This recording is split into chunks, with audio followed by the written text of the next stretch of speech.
其實我係完全一個唔浪漫嘅人，所以我自己又唔會特別做啲乜嘢，跟住之後我又唔會想人哋特別做啲乜嘢咯，即係我冇乜所謂，同埋我以我以前情人節嘅經驗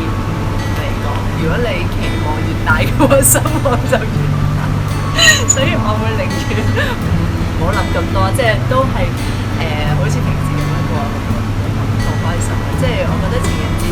如果日日都係情人節就幾好咧，就一定要有一日先至要